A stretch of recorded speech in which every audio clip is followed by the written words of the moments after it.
Okay, we are recording our afternoon drone session, which is on KittyHawk, how to set up and deploy the KittyHawk application. We have our presenter today is Mario Malabunga, and he is a teacher at Hoke County High School. He is our resident expert on drone for the high school programs. He has an outstanding, probably the best high school program I have seen anywhere on drones. And we appreciate him being here to share with us this information. And this is going to be recorded and will be available for other people. Go ahead, Mario. Okay, thank you, Dr. Barber. So, okay.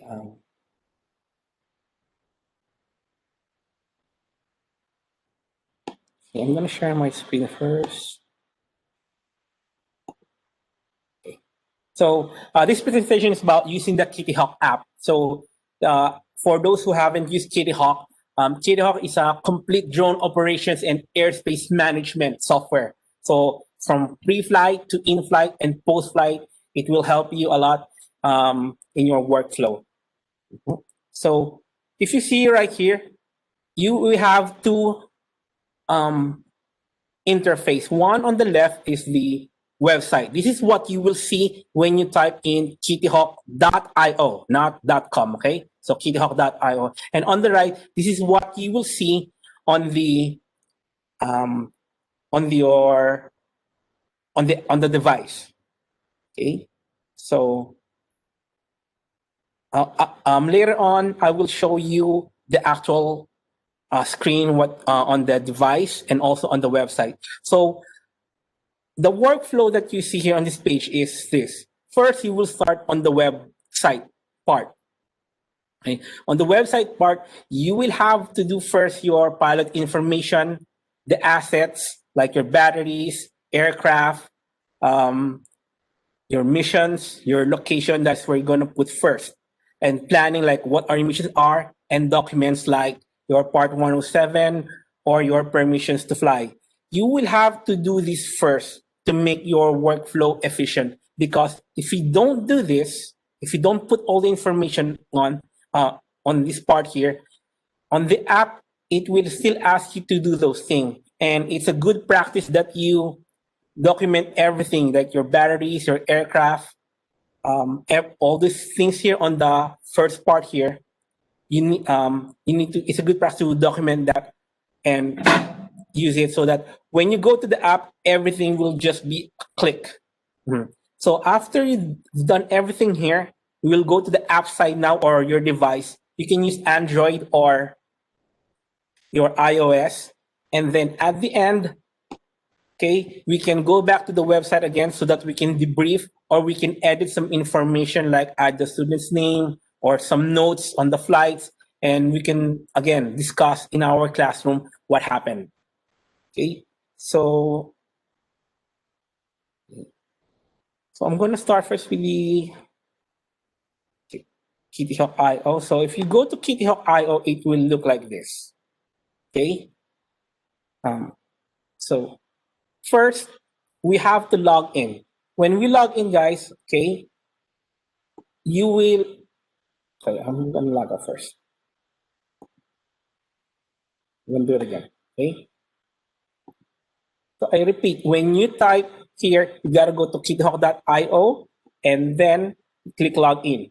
Your credentials should be your email, and this the credentials can be requested to Dr. Barber or the NC DPI CTE Chief Pilot, okay, which currently now is Dr. Barber. You can get all the information from him so that you can get your email and your password, and then you will have your own account or your school account. Because here in North Carolina, of course, you have different high schools using this program. All of us have different accounts, but we can share some stuff too. So we select the account, and then here we go. We are here on the first page or the dashboard of the KittyHawk on the website. Just to give you an idea on how it will look like on the web. on the device. Okay? Can you see this one on the left? I'll put it in the middle. So here, mhm. If you see this here, you just click your app, you download it, it's free, and then okay, put in all your credentials. So this is how it will look like on your device. Mhm. Yeah.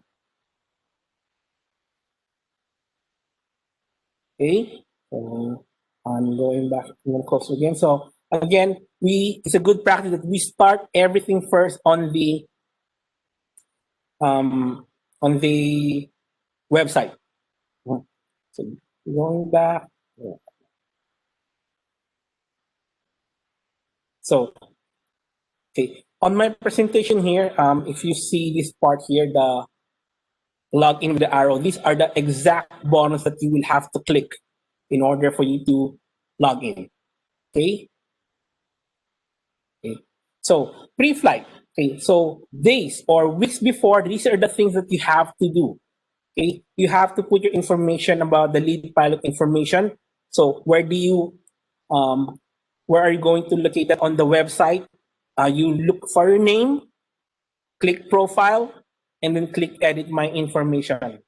So from there, you can put your email, your phone number, the drones or the aircrafts that you have, and your RPX certificate or your Part 107. Mhm.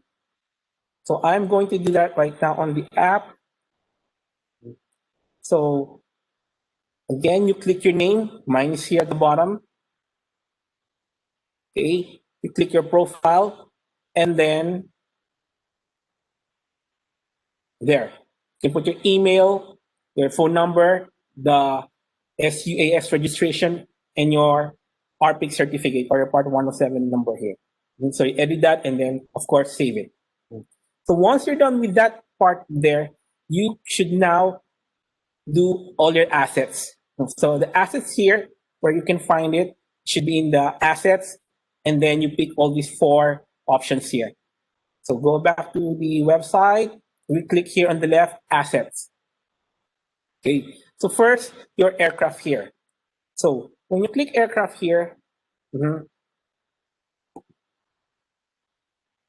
okay, you will see, okay, on our school here, we have three aircraft here. So we have the Inspire, the Mavic, the Bluegrass. If you want to add another aircraft or if you're starting from scratch, you have to click add aircraft, the plus here. Okay, you click add aircraft there. So once you click add aircraft, Hey, Mario, I'm not seeing. Only thing I'm seeing is this one page that says pre-flight. I don't see anything. I don't see the Kitty Hawk on the screen. I don't see the Kitty Hawk stuff that you're walking through. um, okay, sir, maybe, do you see now the aircraft, sir? I Okay, don't see Kitty Hawk. All I see is your PowerPoint slide. I see. Um, Just select a different window or something. okay, I will share my browser. Can you see it now, sir? Hold on a second. Let me see. Can you see Looking, Kitty it Hawk? looked like it might be coming up. Maybe. Hold on. Mhm. Still coming up, and I think this is going to be right. This looks like a browser. You can borrow a web server. Okay. Mhm. Let's try. Can you see it now, sir? I see your browser. I see your mouse moving around your browser. It Okay. says, please type the URL in your web browser address. Uh, mm,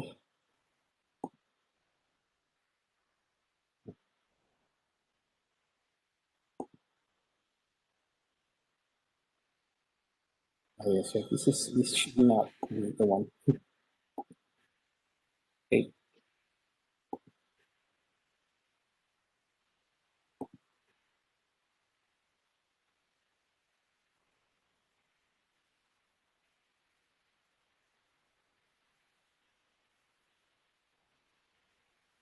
How about this, sir? Can you I see see. Now I see our picture.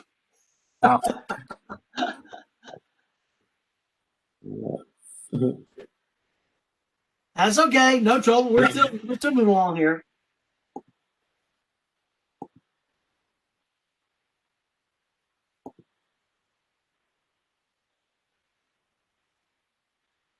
Okay, it's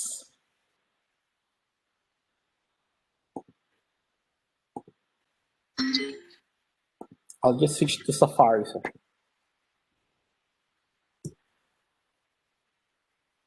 Okay. There, I see sign into KittyHawk right there. Yep. I don't know why it's not letting me use the Google Chrome. I don't know. Oh.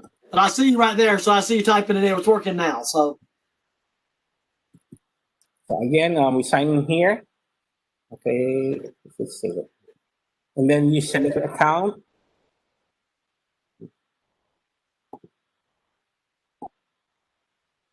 Okay, so a while ago, again, we started with your profile here. So once you click your name and the profile here, you put all the information here and then just save it. So the important thing also that you have to do is the assets. Okay, before anything else, before you fly, before you use KittyHawk on your devices, use the assets tab here. So in the assets tab here on the left, you will see the aircraft, the batteries, location, and checklist. So for the aircraft here, you will see the drones that I have already put. But if you have a new one, you just have to click Add Aircraft here. So once you click Add Aircraft, you have the templates here, as they say. So you have an Inspire one, you use this. If you have a Mavic Pro, use this. So let's say that we are using making using a start from scratch and make your own model. Okay, let's just pick here. Okay, so identifier here is okay. How do you want to put your name? The name of the drone. So let me see. how are you going about naming your drones? What nomenclature are you using to? Sir, by naming our drones, we go back here. So Because that's an identifier. You can name them any way you want to, yes. right? So you can enemy one like for us is Hoke County School. So Right. don't spire to, and then you can put another number if you have different types. So you put the of course the make, the model, and the serial number. So in regard to serial number, let's see.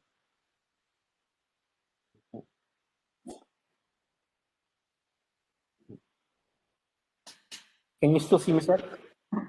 Yes, I can. How about the my phone on the left? Can you see I can see. the iPhone? The iPhone screen. Can you see it? No, I cannot. Okay, maybe we'll just do that later. Okay, so going back here, so I have here. Let's say this is assume that this is a non-DJI drone because this is a DJI drone, but the new drone, the Mavic Mini, they are not yet supported by KittyHawk. So two things that will help you find the serial number is the QR code. So inside the drones or most drones, okay, you inside there you will see the QR code. So you using your QR code reader app Yep. on your phone, you'll get the serial number. Okay, so that's one for the drone. Then the batteries also. So you see the QR code there. That will help you a lot with your serial number. So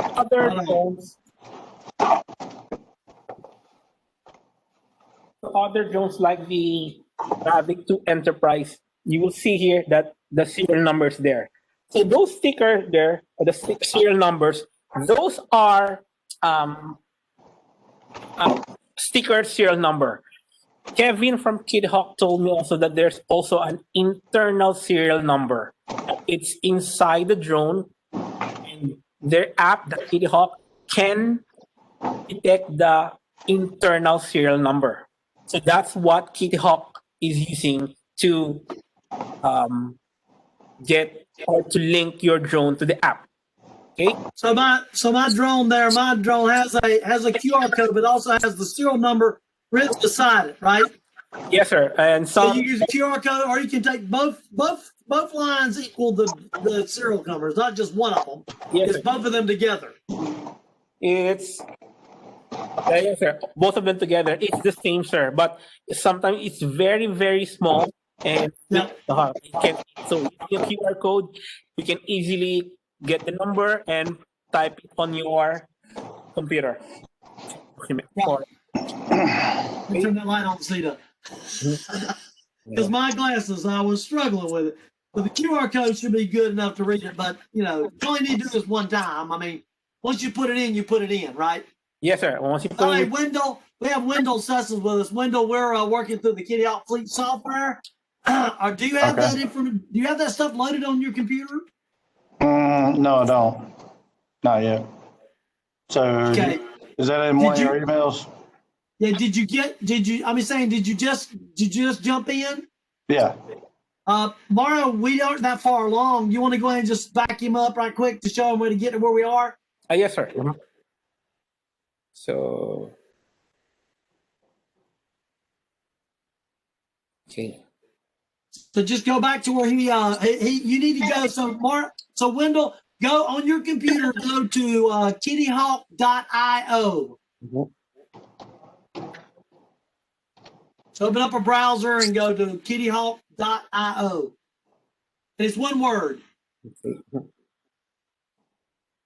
All right. All right. Did you get to something that looked like this? Let's see. I'm not sure I got to split the screen here. Let me see. I think I have. Download the app or product information. You're at Richmond. Right. Let's make sure we have a thing for you. All right. Once you click login, I'm there now. Yeah, but the problem is, one of your problems is you do not have an account. I mean, you don't have a profile, because I don't see a profile for your school. So Right. what we need to do is we need to email. We need to go ahead and do that right now. I'll go ahead and email Kevin Teen. See, I don't like this about KittyHawk. KittyHawk requires us to notify them. We ought to have that ability to add people and add stuff, but it doesn't give us that ability to do it. So let me. I'm gonna go ahead and do this. So what I guess question is, so Mario, can you add him as a student and him still do this stuff, and then we can just so he can do it for today? I'm going to try, sir. So here, so Wendell, so when you log in here, when you get your account, what's going to happen is you will put your email and then your password. Right. And then, of course, you just sign in. You will then pick your school, okay?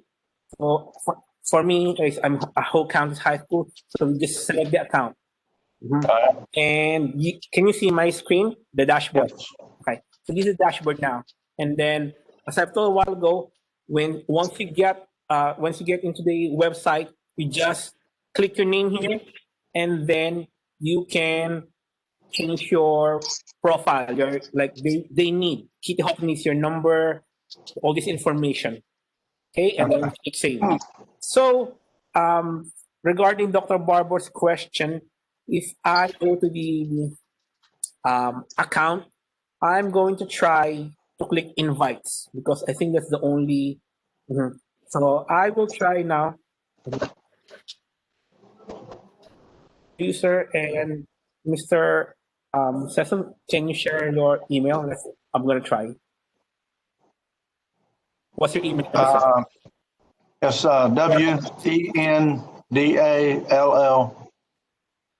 WENDALLSESS OMS. Mhm. SESS. One E, two more S's. Yes. There you go. At richmond.k12.nc.us. Just one S on the end. Yes. Correct, sir. Wendell Sesame Freshman. Okay. So I'm going to send you this invitation. And I've already, and Wendell, I've sent the request for Kevin T and Kitty Hawk to add you a profile for Richmond Senior High School and to create your profile. And when he does, you'll get an invitation from him notifying you that you have. Isn't that what happened, Mario? Sir, He should get an invitation. Well, actually, so what's going to happen is now that he creates you in the system, you're probably going to be in the Kitty Hawk system already. So I'm not sure, sir, if he will be in my team. Right, but he'll be in the Kitty think Hawk system, you so should they'll be- still be able to see him. Yes, sir. Because one of the things that one of the benefits for Kitty Hawk is supposed to be the ability to transfer the pilot information from one company to another. The problem with that they ran into is that because you can do that with Kitty Hawk, and that works our benefit because then our students should be able to transfer their data to an employer so they know their flight hours and stuff. You understand? The problem is a lot of companies consider their pilot flying information proprietary to them, and therefore they won't give that information. But the system is designed to allow that to be done. It's just the person who owns the profile may not let it be done. You understand what I'm saying? Anyway, I sent the information to Kevin Teen, and so he has that information.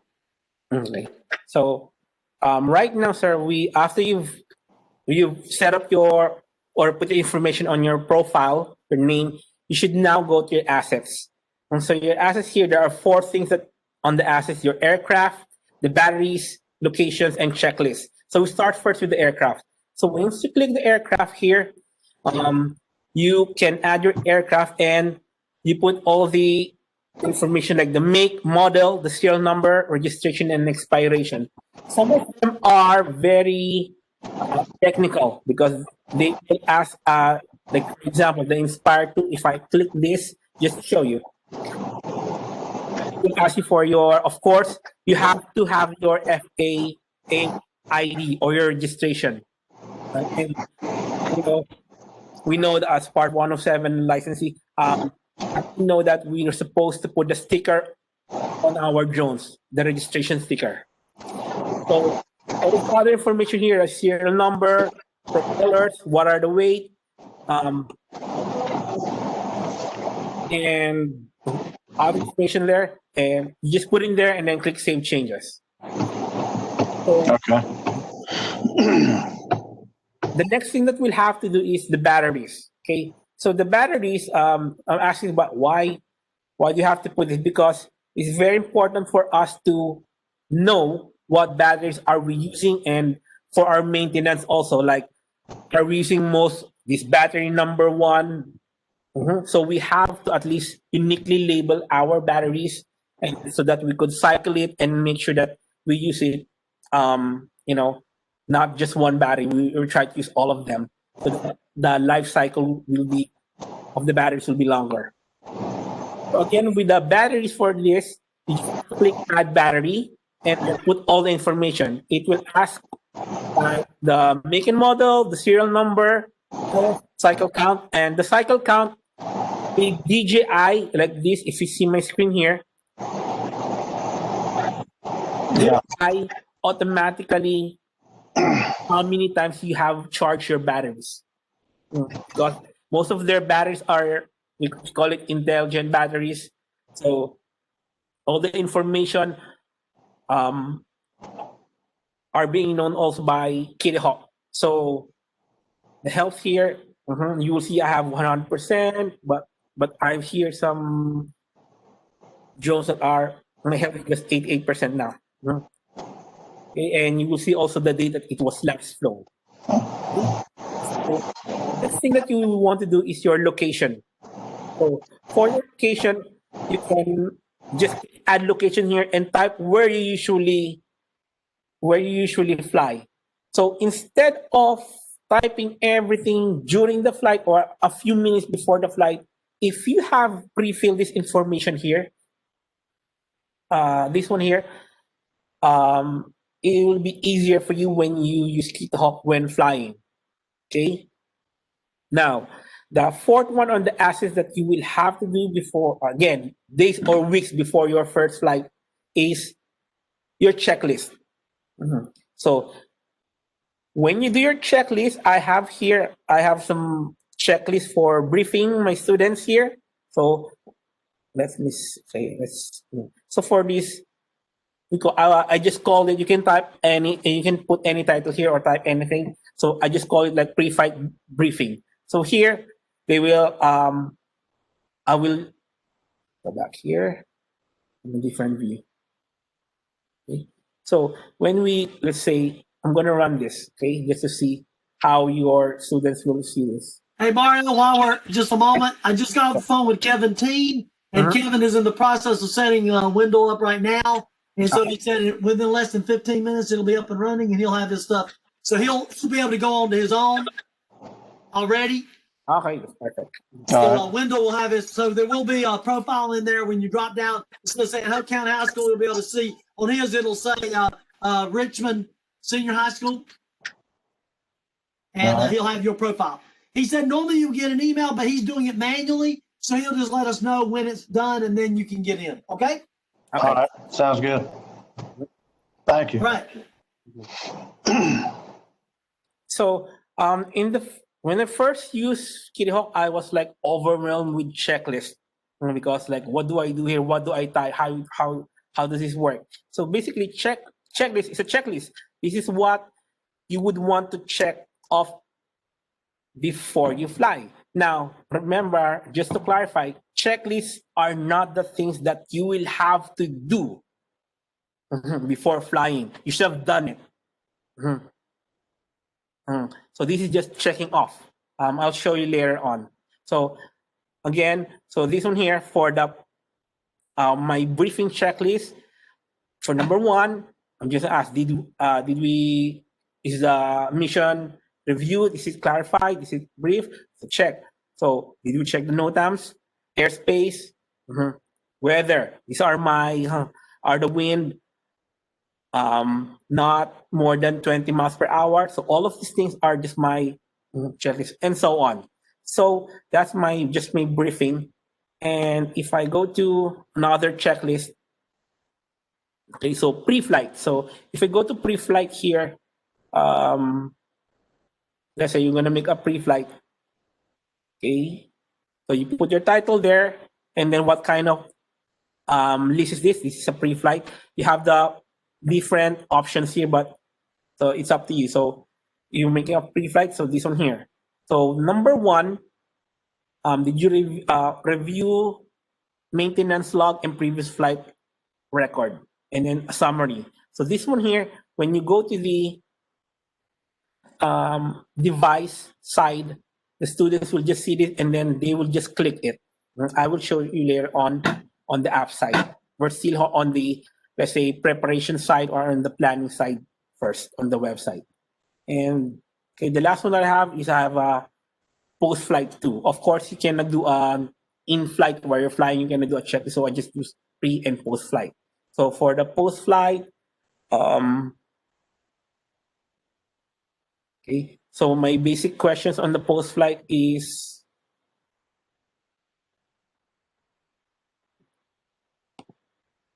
okay, it's running kind of slow. So basically, what you do with post-flight, so normally, did you pack up your drone? Did you, okay, so here, did you power off the AC first? Then, did you power off the transmitter? Did you log your flight in your logbook? Or if you have a manual logbook, if you were in that, but of course, KittyHawk will log all the flights automatically. And then did you disconnect your phone, remove the props? You either turn the gimbal guard and you turn the aircraft to the case. So those are the items that I put for my my post flight here. So once everything with the assets here, so you have your aircraft, batteries, location, and checklist are pretty much good to go. Another thing would I forgot. Another thing you have is when you go to your on documents, you might want to put your Part 107 license here. So just in case you forgot your license, just in case you have a scanned copy of your license here. So you scan it here, you can put here your NCDOT, also your government and commercial. So how do we do that here? So of course you just click add document, and then I'm going to add my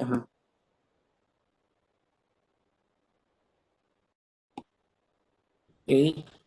So here I have my NCDOT, I have my and then it won't do all. So let's say my commercial first there, and then NCDOT commercial, okay, and then just save it.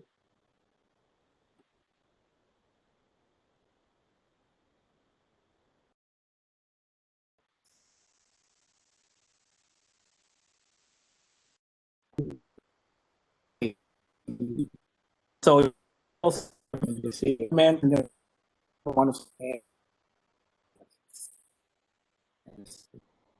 so once you've done the example,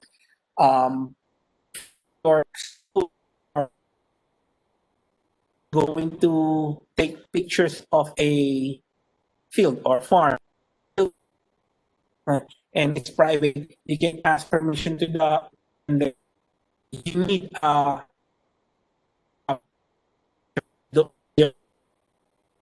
or ask at the end of the day we can report that.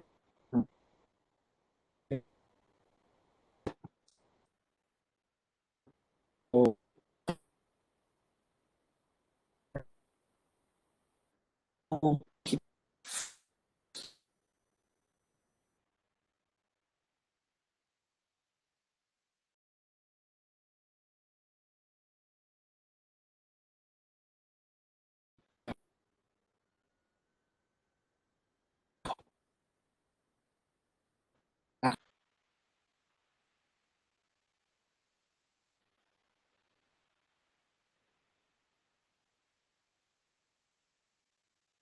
so again, we're still on pre-flight level or before, and then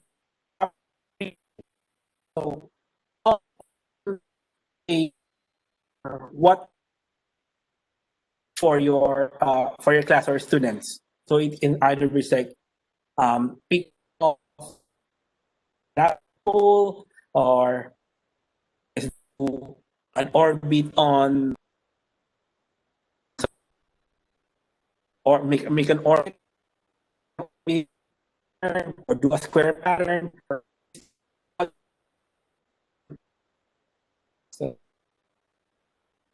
for your class or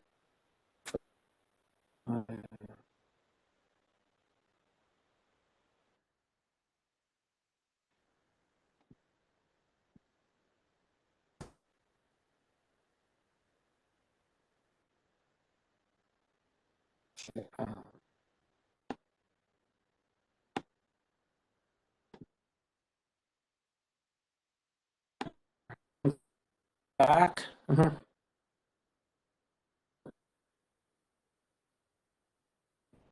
I am back.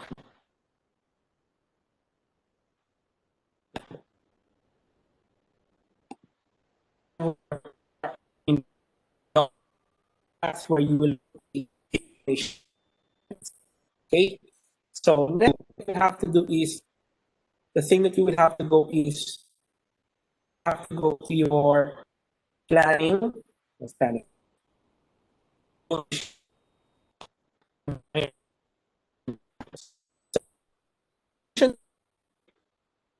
And you you can have multiple of multiple. So for Barbara, can you see my screen? Mario, if you don't mind, let me interrupt. Is it just on my end or anybody else? Is he breaking up on everybody else? He is breaking up. Yeah, it's lagging bad or something, and then it stops. I didn't know if it was mine or not. Go ahead, I'm sorry. I didn't want to interrupt. I just want to make sure if there's something I need to do, restart mine or something, but go ahead. Can everybody see now the KittyHawk website? Can everybody see now? Yeah, I can. Okay. Yeah. Going back now, we are on the planning. That's it. Okay, so planning, there are 1, 2, 3, 4 emissions, airs,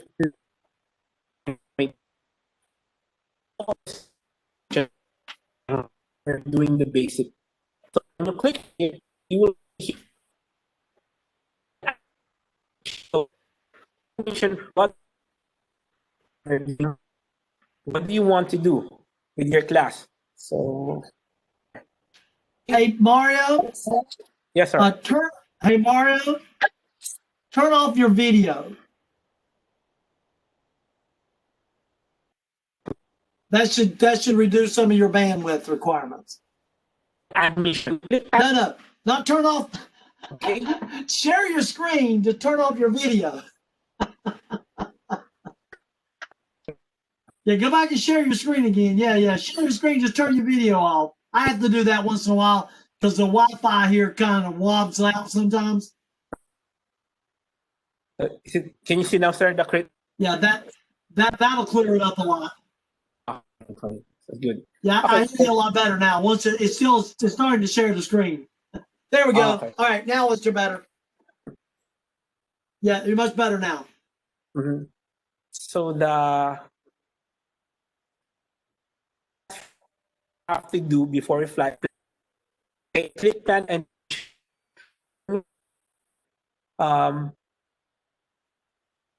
want to your let's say for us here, I just Hoke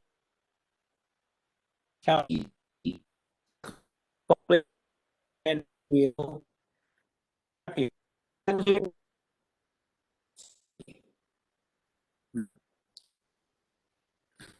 so our campus here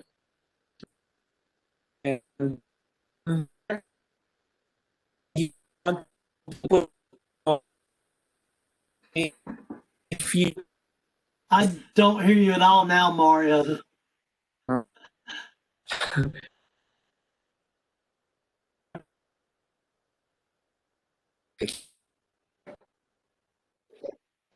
I can hear you now, yeah, but it's you're coming and going pretty bad right now. I don't know what's going on, but it's that's the thrills of having a video streaming issues. I mean conferences.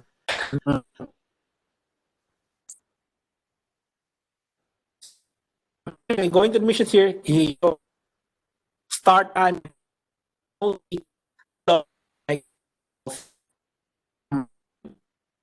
address and then a long range. So you want to go can select your user already. So I put my name here. Select your save location. Remember I told you before to save your location. So click that and then let's say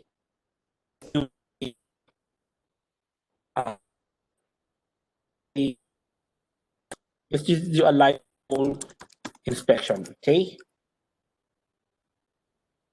Just put a name here. Don't worry about the latitude and longitude and populate. You can type in the notes later on too. And then you can create your, let's put it here first.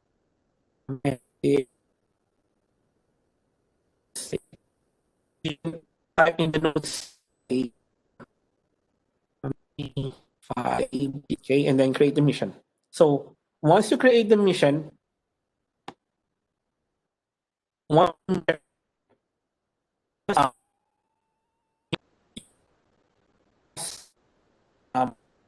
or any day during the day.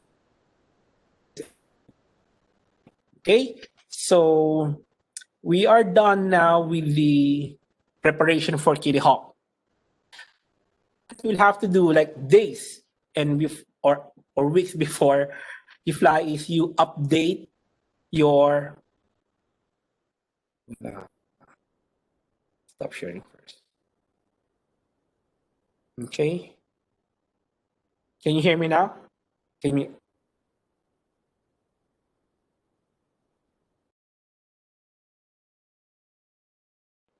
So the next thing that you have to do, guys. Yeah, but it's still breaking up. Okay. So the next thing that we'll have to do is we have to, of course, update your app and your firmware. So the app that I'm talking about is, for example, you are using a Mavic Mini, you have to update your DJI Fly app.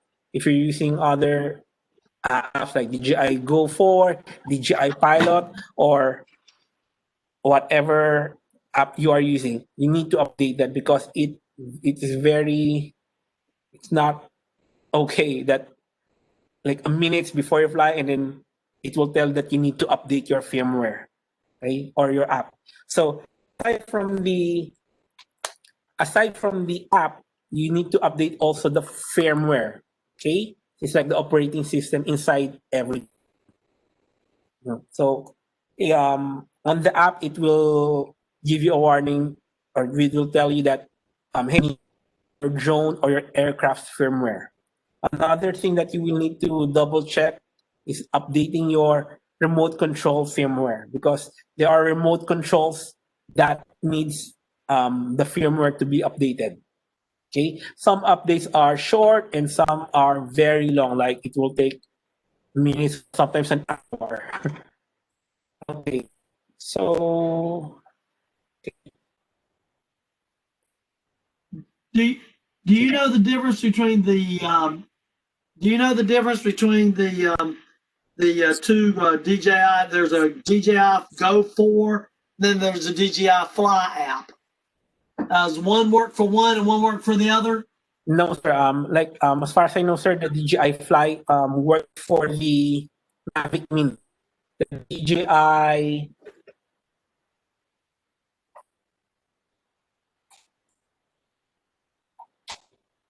the other DJI, like my Mavic 2 Enterprise uses Pilot, and the Mavic 2 Pro uses DJI Go 4. I think I'm. Yeah, I think the Mavic Air 2 uses the DJI Fly app and not the DJI Go 4 app. Yes, sir. So let me check. So the point is on that is whatever device you're using, whether it's a DJI or some other device, you need to make sure that you download the latest app for that device prior to doing your mission, so you don't have to wait and download the app, because you may be in a location where you don't have a good Wi-Fi or cell signal. I mean, you don't have to have a good cell signal to fly the drone, but you would need to have a good signal to download the app if you need to update your app. Yes, sir. So especially in our area here, we are a very rural area. We don't get Wi-Fi or even cell signals outside in our area. So we have to do everything inside the building, and we make everything. So just double check. Your drone will not work with other apps basically. So if it's tied to DJI Pilot or Go 4 or Fly, of course use that. Okay, so let me share again. I'm going to share this one. Okay. Can you see, sir, mga? Yes, I can. See, okay. So here, so again, we update your firmware and updates, remote control. Even the remote control For example, the DJ Inspire, the remote control needs to be updated to the firmware inside of it. Okay, so Preflight. So once you're using it's either the website or the device, hours before, you need to check your weather. Very, very important. For example, here, the cloud cover, you should know the distance before your cloud ceiling. So, in part 107, you cannot fly over clouds. Your distance horizontally to a cloud is what? It should be 2,000 feet. Okay, horizontally. And at the bottom, or below the cloud ceiling, you should have a distance of 500 feet. So you see here on my picture here, you see the cloud cover there. Make it a little bigger. Okay, so cloud cover here, 76%, and at 0 feet AGL. What does that mean? It means that we cannot fly. Okay, I asked my student, what if we have 300 feet AGL, or let's say 400 feet AGL, can we fly? And some say, yes, we can fly. I said, and some no, we cannot fly. Why? Because again, you need a gap of 500 feet before on the lowest cloud. So if it says here that the cloud cover is at 800 feet AGL, it doesn't mean that we can fly 800 feet. Of course, we're stuck to 400, but we can only fly up to 300 feet max, because the cloud cover is 800 feet. Take away 500, it only gives you like 300 feet to fly. Okay. So another thing aside from the cloud cover here, during that day when we took a screenshot of it was foggy, and fog is a cloud. Okay. Another very important thing that you should be careful is KPI or KP index. Okay, KP index is like this in from 0 to 9 about solar storms. Okay, so the sun, sometimes acts crazy, and we get solar storms here on Earth.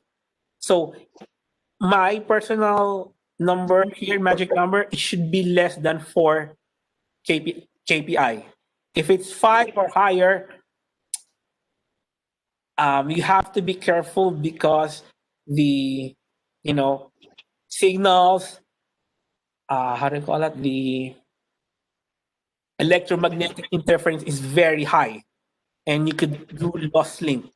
You can have lost link or flyaways if it's really, really high. If I remember right, like I think 2 years ago at Greensboro, there was this instructor with a drone. So he was flying there in front of the hotel, and then he forgot to check the KP index. And he lost link, and it's close to the I-40 highway there. Gladly that he was able to regain it back. So make sure, guys, that you check the KP index here. On the other picture here, the KP index is 2.3, and you see the magnet picture there because this is about the magnetic interference. Okay, so another thing, of course, you have to check. Of course, is your wind, the gust, and visibility. And I always tell the Kobe Bryant story about visibility, about that accident when that helicopter or the pilot flew on a very bad visibility during that day. So next one here is the maximum wind speed.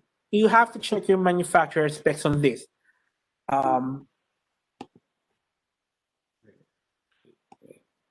Okay, here I have data here which tells you your maximum wind and the flight time. Okay, so we have the Mavic Mini here too, and if the wind is like outside, weather says that it's really strong, I would not fly my Mavic Mini. If it's a little bit calm, okay, I would do that. But there's a Mavic Mini 2 now that can withstand more wind gust, right? Or it can be more steady or stable even the wind is blowing stronger. Okay, so on this table here, you would see that the Mavic 2 Pro, Mavic 2 Zoom, they are really good in terms of flying in the wind or strong winds. And another column just for extra information is your flight time. So the small ones, of course, slider 30, but the Mavic Air 2 has 34 minutes average per flight time. Of course, it varies depending on what you add on your drone, like your payloads and everything. Okay, so we have that weather. Next thing is, okay, thing that we need to check is the NOTAMs. Okay, can you see this, sir? Mhm. Can everybody see the picture here? Yeah. Yes, yes. Okay, so on the device and on the website of KittyHawk, they will show you the airspace. Okay? I'll show you later on one. So we were on this day here on the 20th of October, we were planning to fly. Okay, I mean they said we were planning to fly on this day, but then a day before that, we got this TFR. We checked the NOTAMs and the TFR on the KittyHawk and says here that we can't fly. So I said, why? My students are asking. And it says here that there's a VIP movement in Fayetteville because we live near in Fayetteville. And we're close to the outer circle, the red circle there. So we found that President Trump was coming here during a rally, and it was like quick decision that they will come here in Fayetteville and do the campaign. So it says here we read the TFR, it says here that no UAS operations are authorized in the area. Okay, and we went down to the page and then we read that UAS operators who do not comply with this restriction. Okay, I told them that the DOJ, Department of Justice, Department of Defense, Department of Homeland Security, okay, may take security action that results in the interference, disruption, seizure, damaging, or destruction of your drone. Okay, especially if it poses a credible safety or threat. So, and extreme, but when we do this, we follow whatever the TFR. So, regardless of whatever activity, we canceled our activity during that day. Okay. So another thing. So here, you will also see your area. If you're in the red zone here, let me see. Okay. So this is a screenshot from KittyHawk. When you click the airspace here, okay, airspace in, okay, you will see the other warnings that you have. Are you close to an airport? Do you have a TFR? So once you click the details there, it will tell you, hey, the TFR starts from 9 p.m. on this date, from 7 to 7 a.m. on that day. So at least you know. That's why it's very important that you plan ahead and you check your TFRs or NOTAMs before you fly.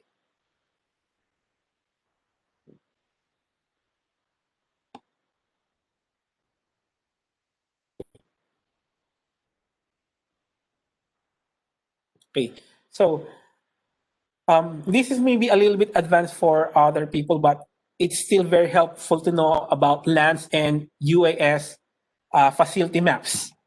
Okay, so if you see here on my screen here, this is our closest airport here, KFAY, or our Fayetteville Regional Airport. Okay, if you see this on this icon here, you click that and you check the facility map and lands, you will get some grid layer like this. So if you are, let's say this is the airport, okay, this is Class C airspace. If you really need to fly inside this Class C airspace, you can use the facility map to get, or the lands also, to check how high you could fly. So if I put my marker here, or my pin, I can check here that here I am able to fly only up to 100 feet. So if I need to do some jobs here, like take a picture of a house, I can do it, and I will be able to get authorization, okay, using lands at 100 feet. Okay, so when you click this checkbox here, lands, it will ask you information and it will ask you how high you will fly. So using the map here, the facility map, you have to put there that you will only be flying less than 100 feet. So that you can be approved to fly even if you are in this airspace here. Okay, so far, as here we're outside the circle and we're outside, so we are good to go in my school. And just case it happens that if you are near the airports, you can still fly. Okay, so here, according to FAA, you can also fly near airports in uncontrolled airspace if you're outside here, but you have to remain under 400 feet above the ground, and prior authorization is not required. And again, you can use the LANS service provider if you are flying in this area here. Okay. So once you're done with everything now you can do an in-flight. We're on the in-flight now, so we can fly. So again, KittyHawk supports most drones, but even the Mavic Mini, I asked Kevin the other day, the Mavic, they're still working on the newer DJI drones. The good thing with using a DJI drone is the app automatically detects your drone. It automatically records your telemetry and other data on the app, so you can sync it to the website. And you gotta do that on the app. You gotta click configure and then do the pre-flight action and fly. So the other drone, if it's not supported, you will have to manually log your flight. And these are the steps that you have to do. It's a little bit different. So I am going to show you first the other drones, the manual flight. So just in case, let's see.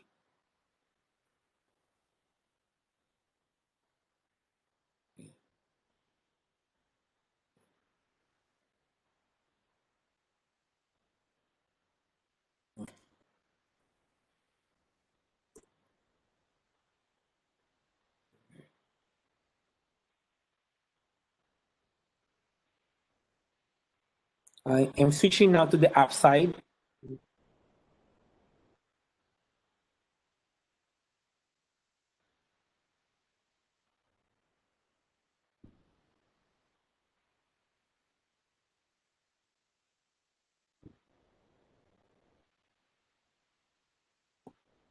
Okay.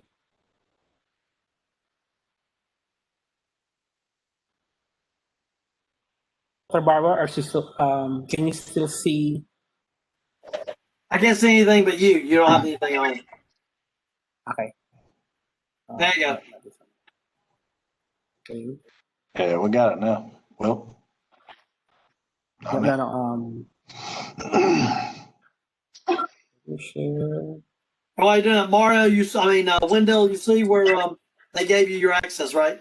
I did. Yes, thank you. I'm going to share my screen. Can you see now my app? My I can phone see. screen? Yes, I can. Yes. Right. Oh, yeah. I'm now on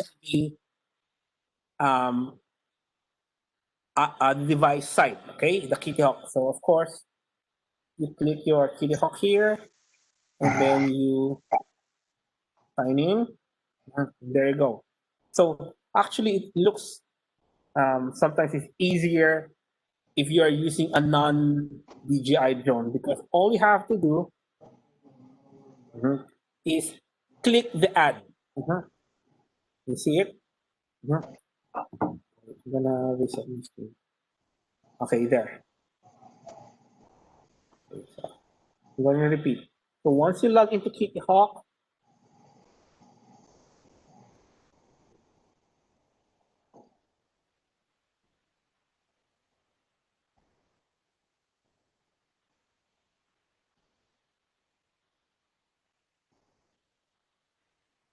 Thank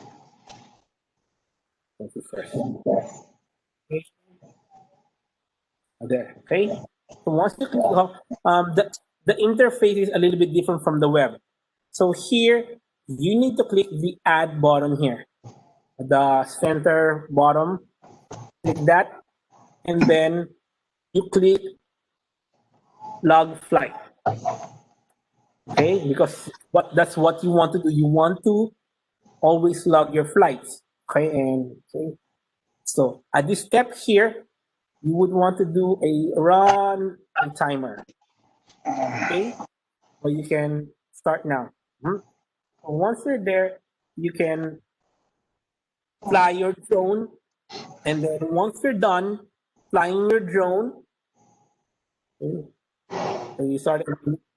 Let's say you flew for a minute, you stop it, and then after that, you can click the use duration to record So new that's flight. your, so I got it running. This ran before, just last year. It changed the password.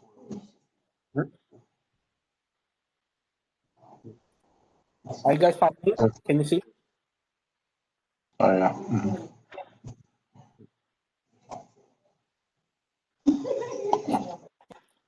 So here, again, we are on a non-DJI flight. Okay, so you click the mission. Let's say we do a log pole inspection, and then the aircraft. I did it with the Mavic Mini, so let's say I just put a custom. I'll just put here this Mini. Okay, and then just say okay. I would say multi-rotor. What else? Let's see. You have to put everything.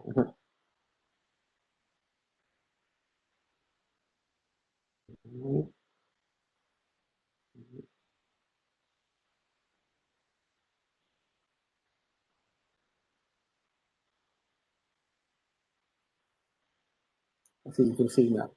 Okay. Right. So close. Okay. So it says here also that the local weather will be appended, and then the airspace will be appended on your flight logs.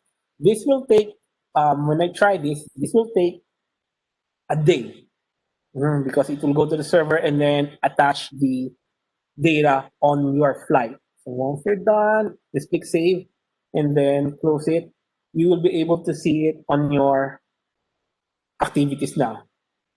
So see, if you're here on the light pole inspection, I click activity, light pole inspection, in the flights, you will see that already there. So this is my flight that I've done like a few minutes ago. So all the information here, there, as I've told you, the other information will not be there for the moment. So I'm going to repeat, okay, from the beginning. If you're not using a DJI drone or not supported drone, just click add here. You click log flight, and then you run a timer.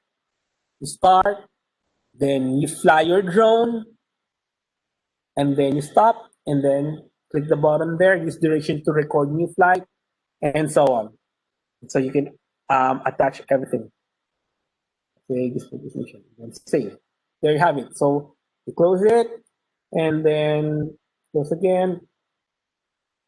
You will see that your flight should be there. Okay, so if you are using a DJI drone, here's what you need to do. Okay, let's see. Okay, you will need to click configure here your flight, and then on the upper right you will see the fly there, right? You will see the fly. Okay, that will become like active if KittyHawk, okay, is linked to your supported drone. Okay, so but before we do that, you would want to, okay, do this pre-flight action first, like you link up the mission. Let's say you do the dipole inspection. Okay, you will do the checklist. You will do risk assessment. Okay, so let's do that risk assessment first. So let's say we're gonna fly here. Okay, just click next. So here on the risk assessment, okay, it will ask you pilot experience less than 20 hours log. Okay, this is like that. Pilot currency, have you flown the last week? Pilot health, do I feel good? So let's say I feel good. Okay, and do I feel confident flying? Yes. Okay, did we do a thorough flight inspection or just minimal? We did a thorough, and assuming I have a visual observer flying. Okay, so that's the pilot or the flight. Okay, oh, sorry. Um,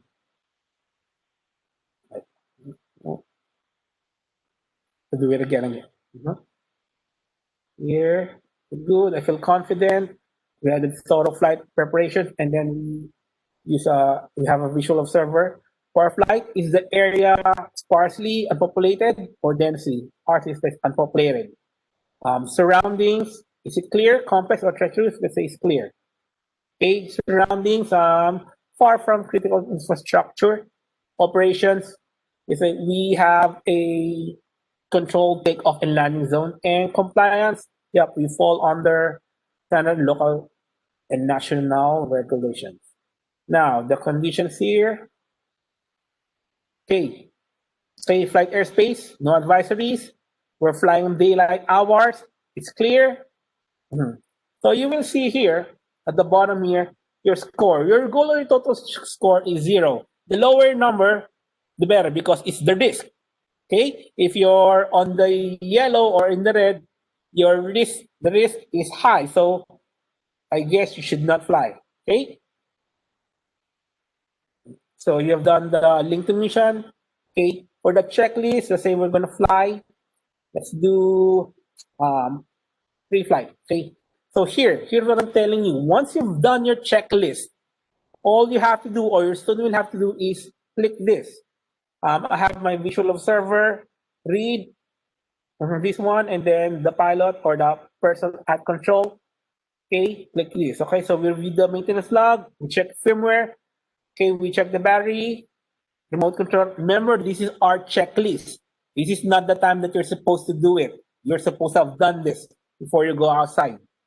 Okay, you check the software updates or battery for your display, physical inspection. Okay, for the Inspire, we change it already to flight mode without props yet, camera, and so on. Of course, the micro SD card. Okay, we calibrate it. Okay, we do all the emergency procedures on the app, and we have the link. Okay, so once that's done, okay, you click log. So now you've done that, and then if you have a LANS permission or waiver, you can link authorization. So once you're done here, you should be able to fly. So I'm going to get the drone.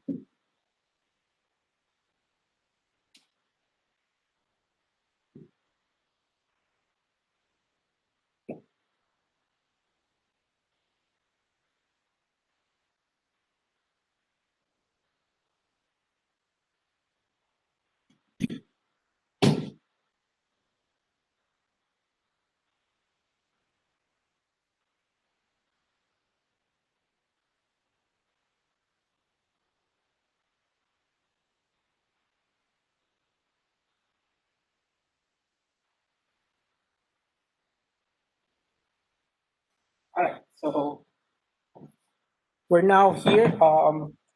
This is what's gonna happen.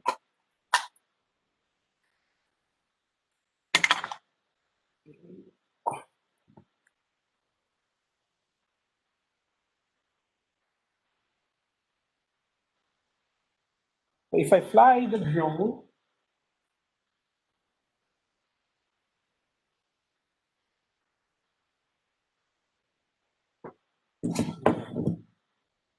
you should be able to see the fly. I have to take this out.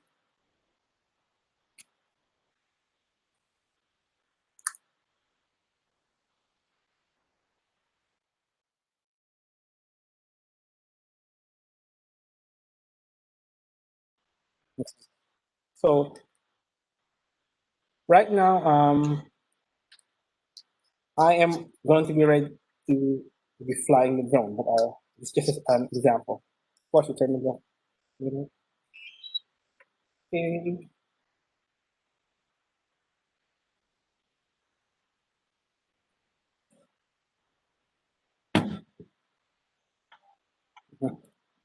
I'm not sure if you can see it. Mhm. So right now, let's do right. So right now, you can see on the screen here that my Mavic 2 Enterprise Dual drone has been linked because this one, the remote controller connected to the KittyHawk app, okay, and of course, okay, it's connected now to the drone, right?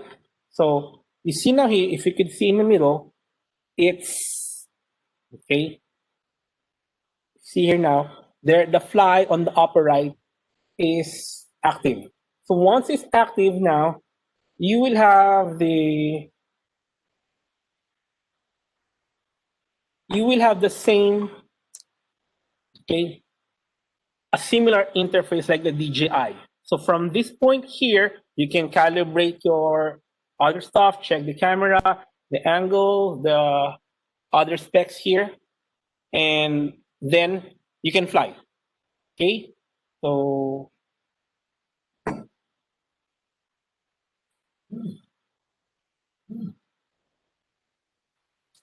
I have the drone there.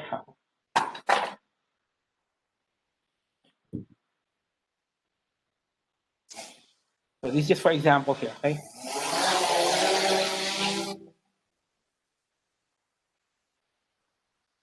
Okay.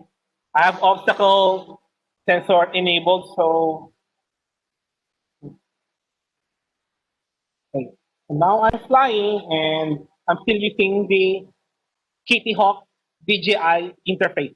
So they like copied DJI, so it looks like this. So once I'm done flying,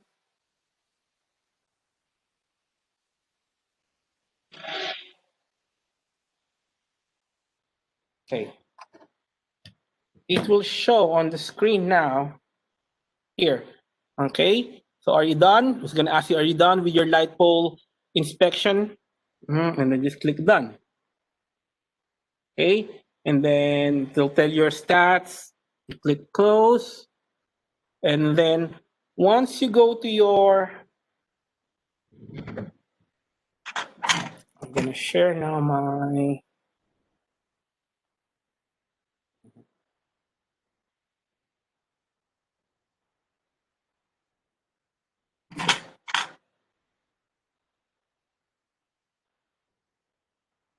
So once you go back to the web now, and you go to your activity, you will see.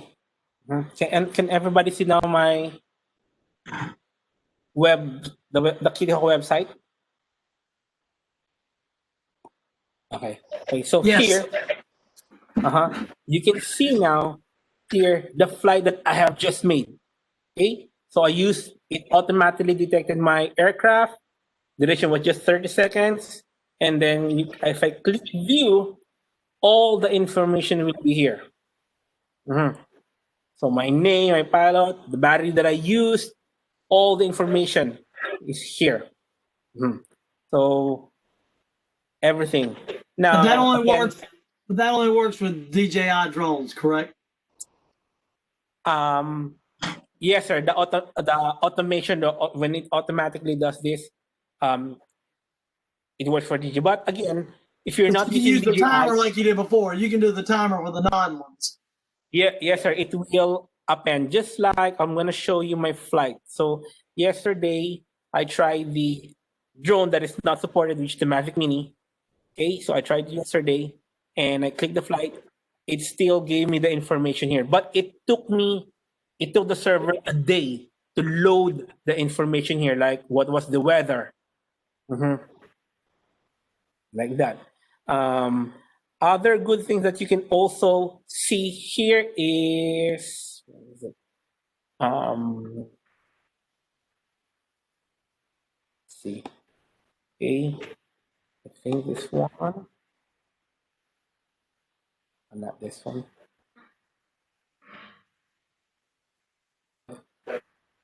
Okay, so again, basically, it will show you everything where you fly.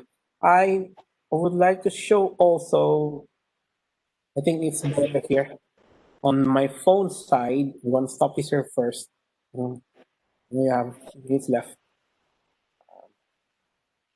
Stop.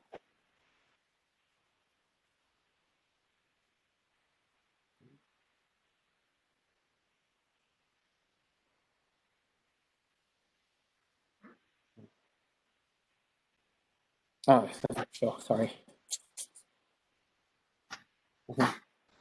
All right, so let's try.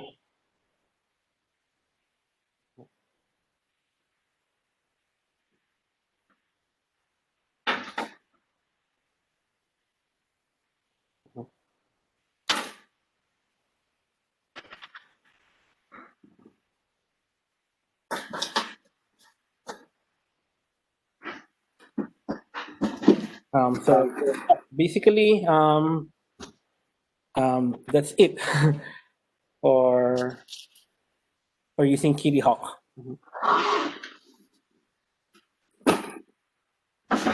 Very good. I thank you for your time. I think that's I think it's pretty good. We had a little bit of technical difficulty with some network connections, but other than that, I think it's pretty good. I think I had a question. Yes, sir. So if I'm doing so if I'm on KittyHawk and I do a Lance request, and my Lance request says that I cannot fly. But if you did a before you fly request, it says you have no trouble. Lancer is on a daily basis. So if but it says that there's no. Here's the problem. So here's the problem that I had. So I did the Lancer request where I'm at, and it said that Lance is not supported by our airport, so you can't fly. That just means you can't fly using a Lance request. Yes, sir. But if you're within, and this is important. This is important to note that you don't have to receive a Lance approval if the airport does not support Lance. Because if it doesn't support Lance, it doesn't have it, right? So these lows, like Johnson Memorial Airport, doesn't have Lance. Okay, yeah, Raleigh Durham would, but the KittyHawk sees that we're within 5 miles of the airport. Well, it says within 5 miles of the airport, you can't fly if you're a recreational flyer. You have to be careful, sir, with that 5 miles. Okay, are you 5 miles on the actual airport or 5 miles on the airspace? You know, the circle. But if you're flying, if you are so here's the deal: is if you're a certified pilot, you know airspace. Yes, sir. And certified 107 pilots are allowed to fly as long as you're not in their airspace. So you can fly closer than 5 miles to an airport if you're not in their airspace. If the airport is an E airport that doesn't begin until 700 feet, then you're good to fly as long as you don't fly over 700 feet, even right up to and including the airport itself. I mean, you can. We don't advise you to, but you certainly can. So even though Lance would tell you you can't, you still can because you're flying within, you understand the sectional charts, understand the airspace. Yes, sir. That's why it's important to understand airspace. You can't, my point being is, just because you have these apps, these apps are there to help you, but they don't take the place of your knowledge as a 107 pilot.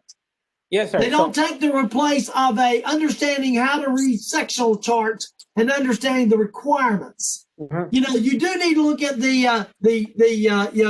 temporary, the TAFs and the NOTAMs, and you need to know those. You need to review those. Yes, sir.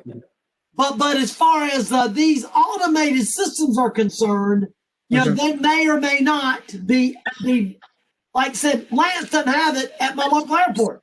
So it's going to automatically, if I'm trying to get a Lance request, it's going to deny me. Because it doesn't have Lance at my airport. There are different ways that you can fly near airport. Okay. Yeah. So, for example, if your school is near an airport and you know that you are not flying that high, you can have like a special permit from FAA. You can also, FAA also told me that you can fly near airport in uncontrolled airspace, but you have to remain, of course, under 400 feet. That's right. And you that's an E-airport. That's what I'm saying. E-airports, if it's not an E-airport, it begins at ground zero, right? If it's an E-airport, it begins at 700 feet, because you got some E-airports that begin at ground zero, you got some that begins at 700 feet, and you got some that begins at 1,200 feet. So you got to know which one it is. You have to know where you're flying. You have to know, but that's why you have to know sectional charts. My point being is always go back. Anyway, our time is up, but I want to make sure that we understood that on this video, I want to make sure we understood that these are automated tools. KittyHawk has automated tools that are connected with Lance. They're connected with some other things. But the point is, none of that alleviates the pilot from following the FAA requirements. And that means they need to look at their flights. They need to plan their flights. They need to know if the airport is supported by Lance or not. And if it says not supported by Lance, you can't use a Lance application because it was not going to work. You got to go back the old way. You have to go to the old way. Yes. And also I want you to note something that this means you can't just take your drone and go outside and start flying. Okay, as a certified pilot, if you're a recreational flyer, there's limitations that you can do, right? You can't fly 400 feet. You can't fly within 5 miles of the airport. It doesn't matter what the airspace is. You can't fly within 5 miles of an airport if you're a recreational pilot. That's just a statement of fact.